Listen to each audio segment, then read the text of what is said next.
I'm basically trying to help you become attentive a little bit to those 5 internal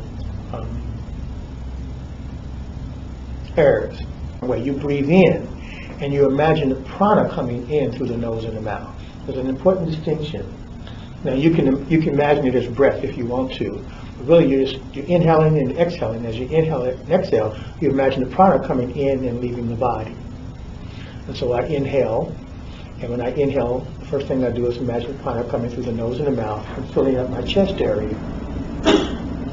And then I hold that, for right now, for about 4 seconds. And then I release it, and as I release it, I imagine, as I exhale, I imagine the prana now going into my head through my throat, and then sort of out my ears. Explain to you probably subsequently maybe why the ears. And what you're experiencing, first time you're experiencing prana. When you do that inhalation, and when you imagine it coming through your nose and into your chest, then you're imagining the prana, imagining the flow of the prana without the H. When you release that and exhale, and imagine it going through your throat and out your ears, that's udana. That's the energy that's associated with perception and thinking. And then you imagine that you inhale and you imagine the energy coming through your toes, through your legs, and to the base of your spine. And you hold it there, that's apana. And then you imagine that energy moving from the base of the spine up through the middle of your body, up through your throat, and out your eyes.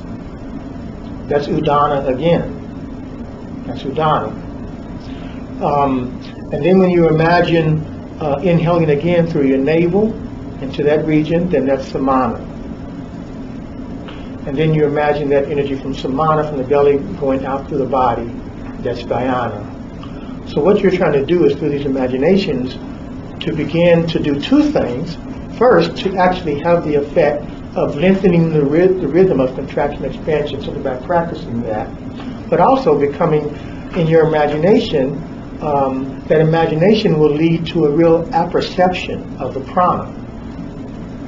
So by first starting with this imagination that we're using, this inner picturing, as you quiet yourself and do the inner picturing, you will begin to have a real sense of the movement of the prana, an apperceptive feeling for it.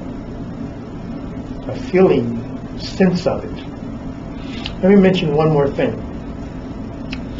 When you study in the Eastern tradition, and they talk about prana and chi, they talk about meridians, and even here we're talking about this distinguish between all of these separation of elements of the energy.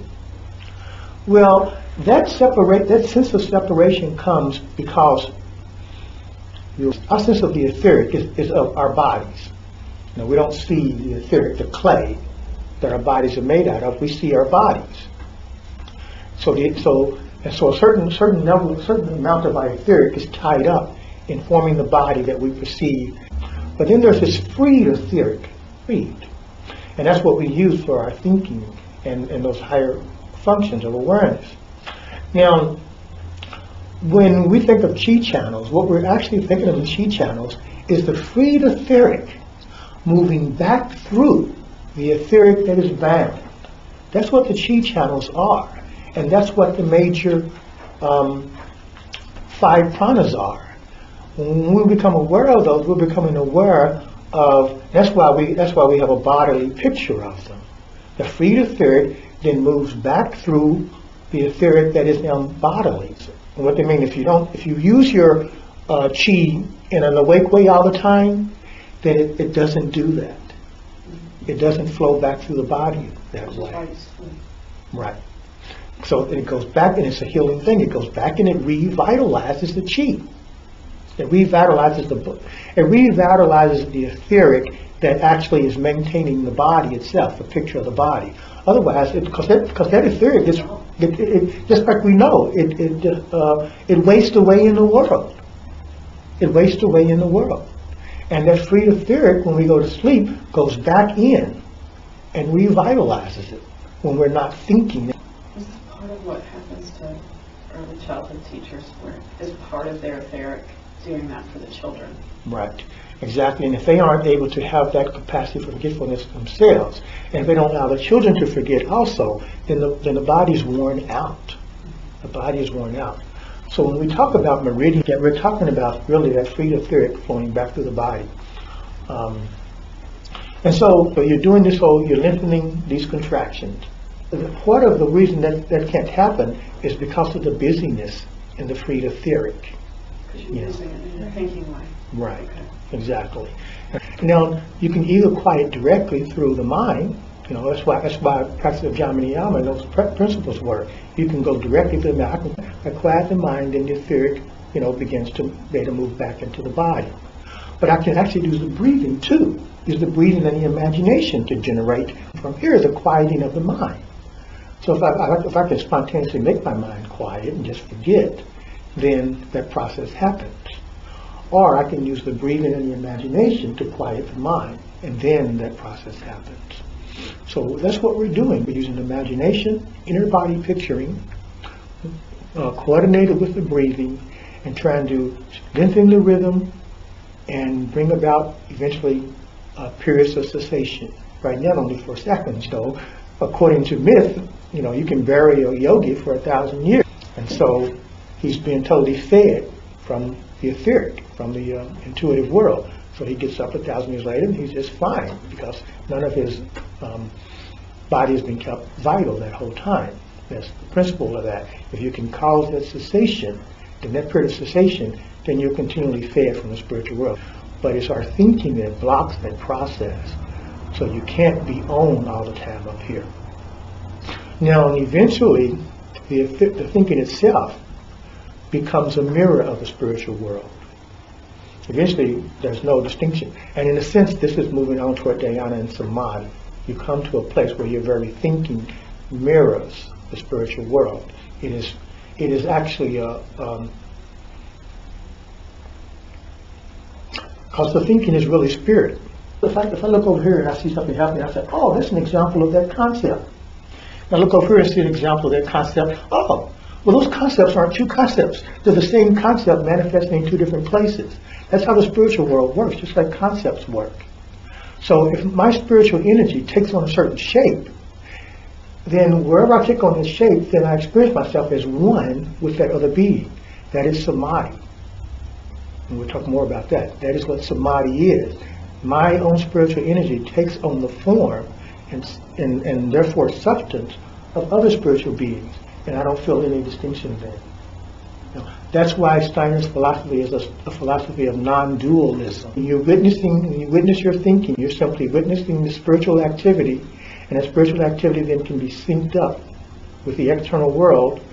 Then there's no distinction between what goes on in here and what goes on in the spiritual world. There's no more duality. So, Yeah, as an individual. as an individual, you experience no duality between yourself and the spirit world, which is what samadhi is all about. And that's what Steiner is talking about achieving in the philosophy of freedom.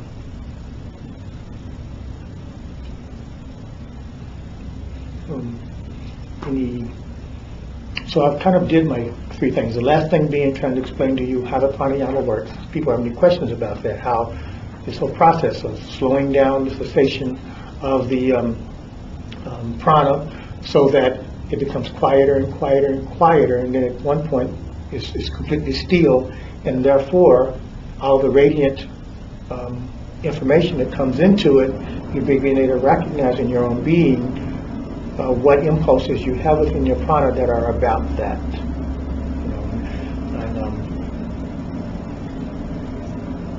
I wonder what that samadhi state looks like in the world. Yeah, we experience samadhi all the time in the world. The practice of samadhi in ancient history, human beings would put themselves in sync with the rhythm of the earth. And so their consciousness became one with that rhythm of the earth. They experienced themselves one with it. They experienced themselves connected with the Mother Earth because they sync their rhythm up with the rhythm of the world. And that's what takes you into samadhi when you do that.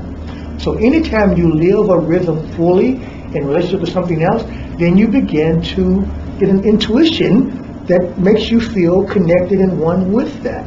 That creates a sort of link with a certain reality. but we're not aware of it. We don't bring it forth through our individuality. But really, samadhi is simply that.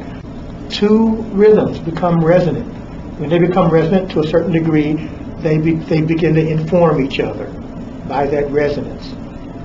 Like tuning forks do, you know? They want tuning fork over. If there's the potential in this tuning fork to pick up that resonance, then it begins to vibrate.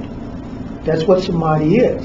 Samadhi is that fact that resonant realities inform one another, mutually inform one another. So if we can achieve a resonance that allows us a certain kind of stillness, then we will be informed by that from other realities and enter into a way of not really feeling distinguished anymore. And of course, but it was necessary in evolution for that distinction to take place for human beings.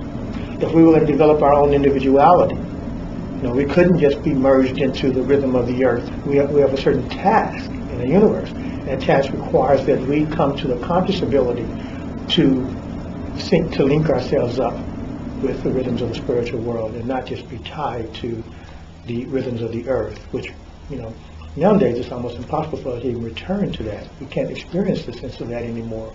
We feel so separate, from the earth.